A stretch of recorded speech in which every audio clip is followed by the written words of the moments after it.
Hi, welcome to your first mini lecture. It really sucks that I'm not going to be able to be in class this semester because one of the things I really enjoy is teaching this class in person and making sure that you and I are building a community where you feel safe, where I feel safe, when we can begin to share experiences, emotions, reactions to everything that we will be reading. The first thing you want to know is that this class will 100% challenge you. The materials that you will be reading are not easy. And they're not easy not because they have complicated language, and some of them do, especially I think for the ones for week 3 or 4. Uh, but what truly makes this class challenging is that number one, it deals with issues of violence. Number two, it deals with issues of sexual harassment. Number three, it deals with issues of racism and white supremacy. So if you put all those elements together, it deals with issues of disability, right? So if you put every single thing together, this becomes a very, very difficult class. I have never taught this class online. I don't know how this is going to turn out. So I am doing this mini lecture today to try to make up for our inability to connect in person. Okay. So let me just preface this conversation starting with that. Number two, I've been training people in issues of diversity for the last 6 to 8 years of my life. So I've trained the people in issues of sexism, on issues of racism, on intersectionality. I last year I gave like 4 or 5 different workshops on issues of diversity and instruction and pedagogy and all these things. And the number one reason that people give me when I ask them why they take these trainings is that they want to learn about others. They want to learn about other people's experiences. They want to make sure they understand how others perceive the world. Now, for some people, this is not surprising. So, if you are a person that belongs to a dominant group, meaning that you are not carrying a historical oppression, meaning you're white, or you're an able bodied man, or you're a white man, and all these things, people assume that their only reason for taking a class like this is so that they can get to learn about Black people, about Hispanic people, about people who identify as Latinx, or people who identify as mestizos, or whatever other identities there are. If you are one of these persons that believe that you're taking this class so that you can learn from others, I want you to immediately begin to switch that mindset. You do not take classes of diversity because you want to learn about others. You take issues of diversity because you want to learn about yourself. Now, I don't care if you are white, if you are Black, if you are brown, if you are non binary, if you are female, if you're male.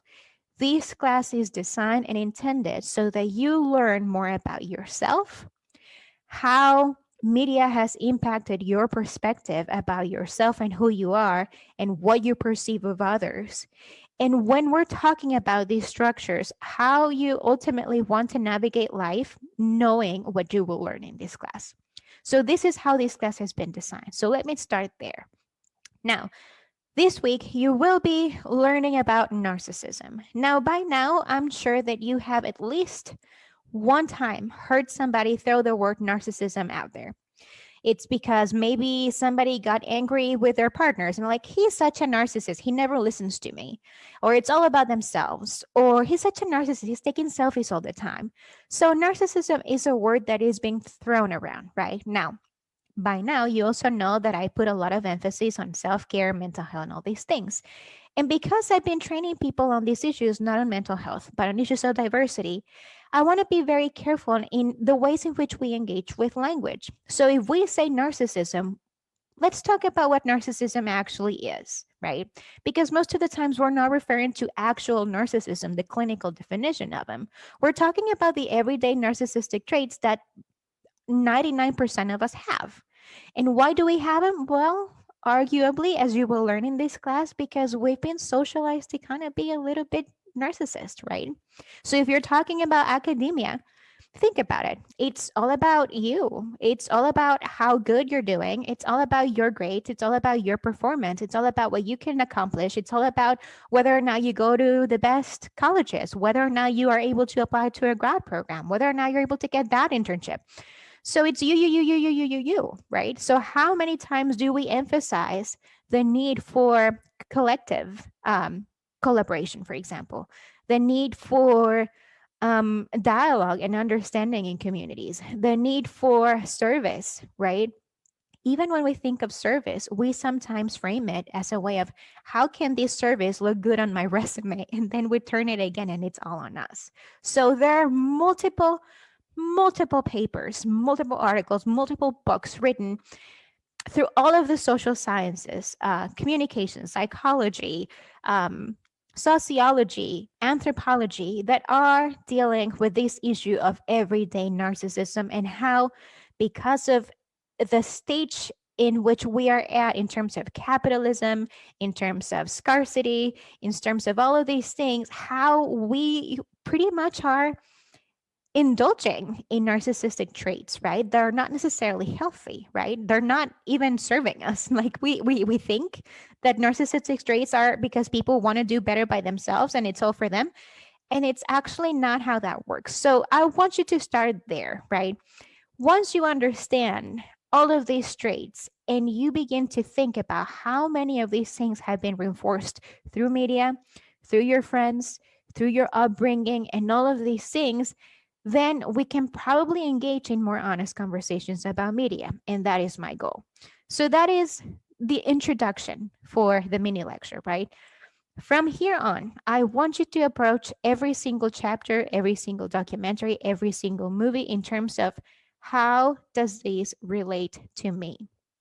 How can I see myself in any of these readings? How can I see my understanding of others? Or how has this particular topic informed how I understand people from other places, right? So, another thing that I genuinely hear when people take my classes and my trainings on media is that they take media classes because they have that one person in their family, right? Who's completely influenced by media, who's completely absorbed by Fox News, CNN, you name it, right? And so we're very quick to say, I know a person who's like, they believe whatever the media will tell them, right? I just gave an interview like 3 weeks ago um, for the college, and people asked me, like, the question was framed in those terms. These people are so gullible. These people are completely unaware of how many fake news they consume, and they forget that we are all people, and they forget that we are all gullible, and they forget that if I just run a few tests on you, I can prove to you in less than 5 minutes that all of us have been infected by the media. So think, for example, about countries like France, Italy, the UK. What comes to mind, right? And I don't know, maybe what comes to mind is art, maybe what comes to mind is food, maybe what comes to mind is something else. Maybe right now is also politics or something like that. But think about countries like Iran or Iraq or Palestine or Syria. What images do you have in your brain? And you don't have to tell me what you're thinking. But if I ask you how many times you've visited those places, chances are you haven't been there. Chances are you don't even speak these languages, and yet you have an image in your brain about these places, right? Where is that image coming from? It's coming from media. So, again, this class is about you. It's about being completely and 100% honest, and it's about understanding that we are all in this together. And the goal of this class is to help you get to a point where you can become more critical and more understanding of others. Okay. More critical of media and institutions, yes, but more understanding so that you can have better and more productive conversations. So, with that in mind, I am going to start giving you my first official lecture. All right. Bear with me. Okay, so now that I have covered the two major misunderstandings, which is I take diversity classes because I want to learn about others, and I take media classes because I want to understand why others are influenced but not me, I want to clear the table and just address very quickly white supremacy, okay? Now, if you have been paying attention to everything that happened last year with Black Lives Matter, with what happened at the Capitol on January 6th, with what happened in the entirety of the former president administration, right? you will hear people refer to that as white supremacy. In other words, white supremacy is when it is outspoken, clear, upfront, and pretty much outrageous. When people engage in outrageous conversations where they openly manifest having certain feelings about races and ethnicities and nationalities and religions and all of these things. That's white supremacy, right? In this class, I want you to think about white supremacy in different terms. Yes, 100%, that is white supremacy, but that is explicit white supremacy. White supremacy is a lot more than that. White supremacy is a structure, it's an institution, and it's a lot more subtle than what we usually think about. So white supremacy is any structure that privileges whiteness over everything non-white. Now, if you read this definition, you're going to be like, duh, that's exactly what happened in January 6th, right? People were actively saying white power. People were actively saying let's hang whatever, right? People were actively referring to lynching, right? So this is white supremacy. Everything else is not. So just so that we are sure, white supremacy can be a lot more subtle, and it goes something like this. It's when people usually believe that whiteness is neutral. So for example, when we are hiring people for a position and we advertise how many people of color we just hired, we say this year we're very proud because our diversity efforts were such that we ended up hiring 5 faculty of color, right? What they don't tell you is that in the same year they hired 20 white people. But because it's neutral, it's not mentioned. And it's because it's not mentioned that it's never addressed. So once you see those two numbers, 20 versus 5, you begin to see that there is a difference, right, in numbers. But because it's neutral, it goes unmarked, and therefore it establishes supremacy, right? Number 2, whiteness is universal. So I'm going to give you one example, but I'm going to ask you to think about your own examples and again, how these manifest in your own life. So whiteness is universal. In the example of a classroom, for example, when I was an international student here in the United States, I saw this all the time. When people design classes, particularly white faculty, they think about the student as a general category of white middle class students. They don't think about international students. They don't think about Black students. They don't think about first generation students. They don't think about students who are not English speakers. They build their entire course based on white and middle class and able-bodied most of the times, unfortunately, right? So when whiteness is universal, for example, you hear in the news and you hear in politics things like, well, you know, the Biden administration should probably focus on how to appeal to the general public. And the general public oftentimes is perceived as white. So when we are being asked to think about the general public, we think about Black issues as separate issues because white issues are universal. If it affects white communities, it's universal and should be addressed. If it affects Hispanics or immigration or anything else, it's something that could potentially be compromised, postponed, or talked about later at a later date. So when we see the media, for example, and we think about love movies, and we think about romantic comedies, and we think about all of these things, it's framed as universal, and oftentimes all of the actors are white. And when we see the cast being completely Black, then it is a Black movie, right? It's not universal. That's number 2. And number 3, when whiteness is central, it is prioritized. When you see, and I think this is a very relevant conversation right now, and again, I need to remind the entire group because a lot of you don't know me, I am not a citizen of the United States. I don't vote in the United States. I have no political power in the United States. I don't care if the Democrats or the Republicans are in power. But the truth of the matter is, when you hear in politics, right, that you have to appeal to reconciliation and unity, and you don't address the injustices and the history behind of all the inequality that is happening, what you're doing is you're putting at the center the needs of white people, the feelings of white people, and the priorities of white people. When whiteness is central, unfortunately, we are engaging in white supremacy. So these are a number of ways in which we can understand white supremacy as an institution that gets reinforced over and over and over again. Okay? Now, with this in mind, what do we perceive as allyship? Now, if you have never heard of these categories before, I also want to quickly, just very briefly cover them. And if you have any more questions, or if you already feel like this class is too much, email me. I can send resources your way. Again, I'm assuming and I'm parting from the notion that we are all on the same page here.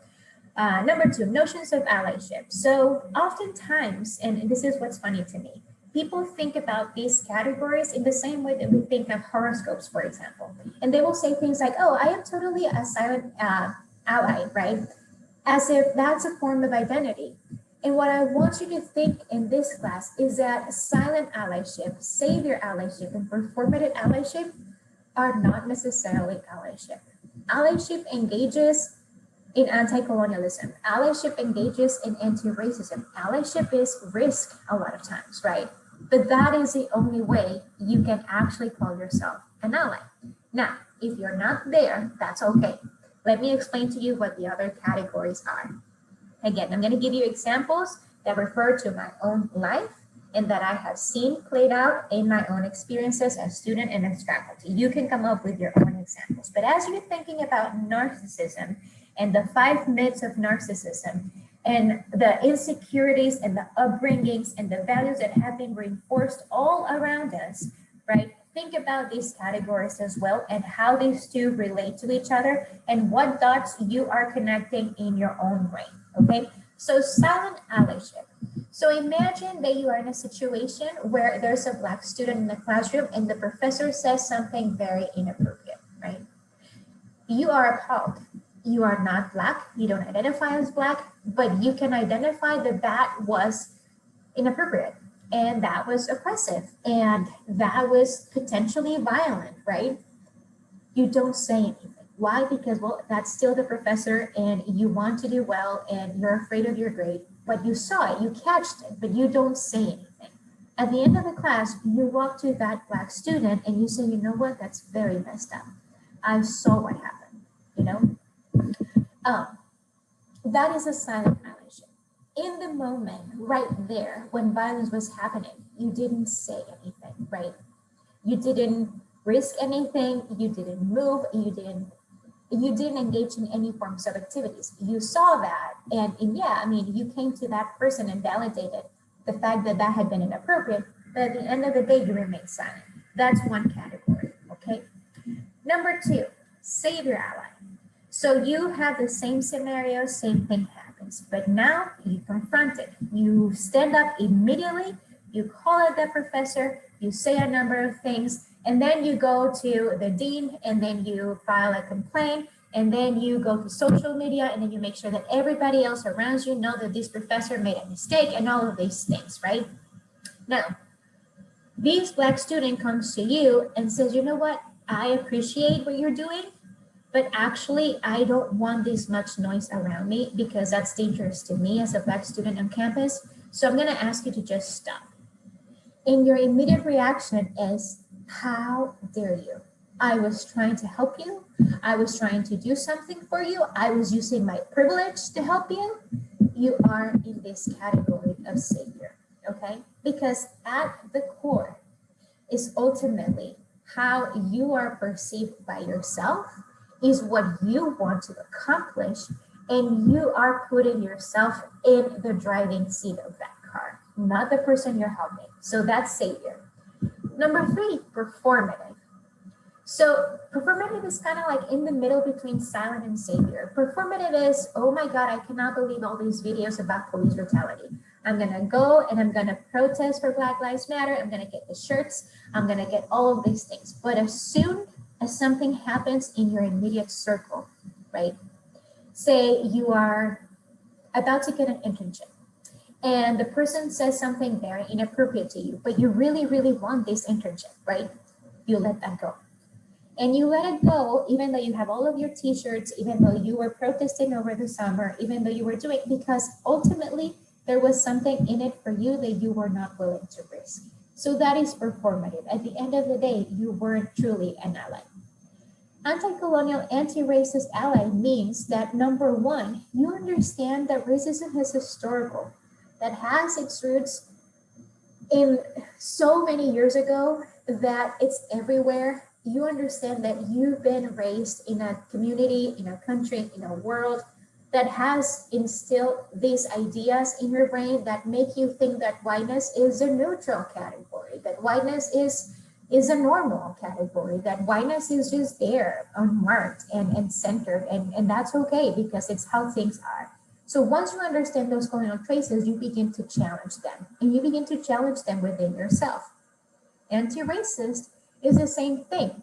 You begin to understand that even perhaps as a person of color, and here I'm talking about myself, as a brown woman from Mexico, I still need to recognize that I'm not black, that in certain contexts, especially in Mexico, I may be perceived as white. I may be able to pass as white because my education level, because my socioeconomic class, because the fact that I can speak English puts me ahead of people, especially Black people, especially Indigenous people, right? So I understand these are privileges that I have. And while I also experience racism in my own life, I need to understand there are so many layers there, and I need to be very careful when I make arguments about racism and making sure that I am not making my life universal, central, or neutral. Okay? Anyway, that is what I have for you. I hope that this is clear. As you think about this conversation and this book, make sure that you respond to the questions that I posted. Make sure that you support whatever reflections come to mind. I don't let, again, this is the first week. We're just getting started. It's a heavy topic, but trust me, it's only going to get worse. So make sure that you're supporting your answers. Make sure that you're engaging with the materials. That's all you need to do. I don't care where you are at in terms of your understanding of these categories. We will be talking about this a lot more in the entire semester. Okay? Email me if you have any questions. Bye.